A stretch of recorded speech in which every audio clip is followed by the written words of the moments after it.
Hi, my name's Anita Sanchez. Welcome to Pine Hollow's 10-minute field trips. We're going to be exploring nature and taking field trips in some places you might not expect. So come along and explore. Today I'm taking a field trip along a country road. And as I was taking a stroll on this nice sunny day, I noticed something. At first I thought it was a rock. When I got closer, I realized it was a snapping turtle.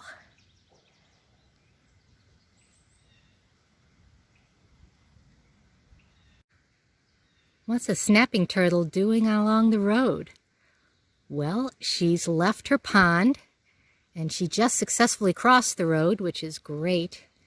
She did not get hit by a car. And she is on a quest, a search to find the perfect place to lay her eggs. And you may have noticed as you drive around in May and June, you'll sometimes see turtles crossing the road. They leave their pond and they go on these long walks. Sometimes they'll walk a mile or more, looking for just the right place where the soil is not too wet, not too dry, so they can dig a hole and lay eggs.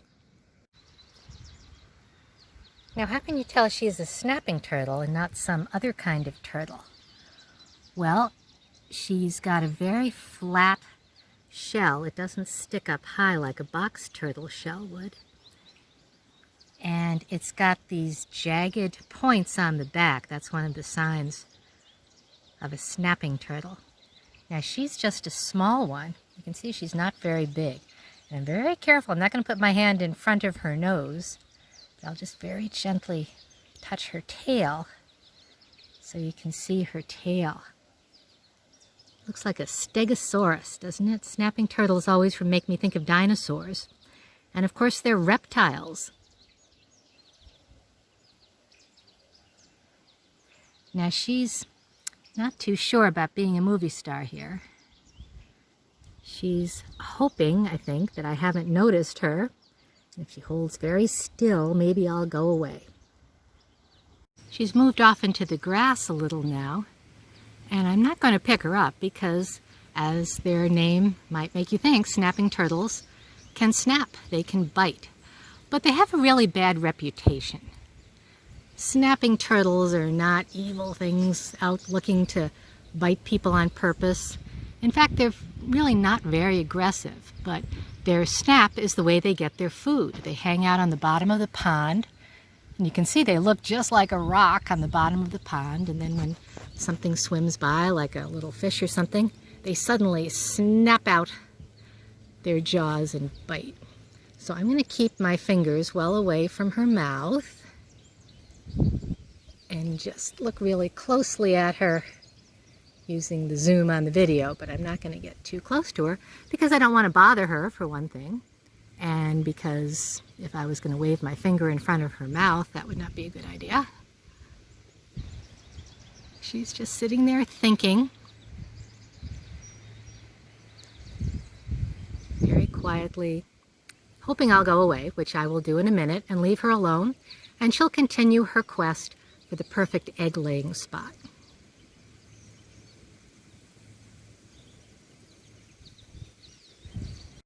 So here's a close-up of her shell. It's all covered with mud, and it's even got some moss and algae growing on it. And that's part of her camouflage. When she's at the bottom of the pond, she looks just like a rock. Now remember, I'm not really that close to her. I'm using the zoom on my camera so I can stay safely away from her and not bother her too much. But you can see on her legs, she's got almost like an armor plating. She looks a bit like a dinosaur. And that shell, which of course is her protection, there's very few things that prey on snapping turtles. They're at the top of the food chain. That is once they grow up, but there's a lot of things that eat snapping turtle babies. So when she digs a hole to lay her eggs, after she's done laying about a dozen or more eggs into the hole, she'll cover up the hole try to hide that there are eggs in there. Then she'll go away. She'll never see her babies. She doesn't take care of them. She just leaves the eggs there. They're incubated or warmed up by the heat of the sun. And sometimes things will find the nest and dig it up. Raccoons, for instance, love to eat snapping turtle eggs. And then when the babies hatch out, they're about the size of a quarter. They're very tiny, and lots of things eat baby turtles. So she might lay a dozen or 2 dozen eggs, but probably only a few of the babies will make it back to the pond that their mother came from.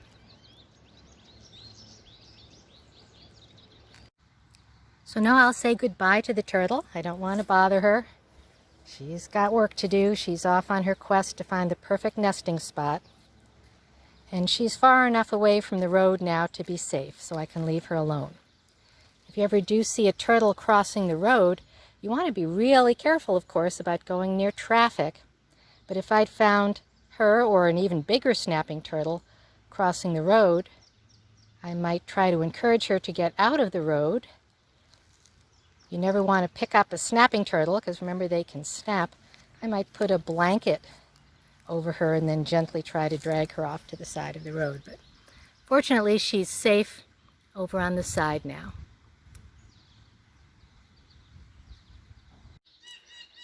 So now let's learn a little bit more about turtles by looking them up in a book.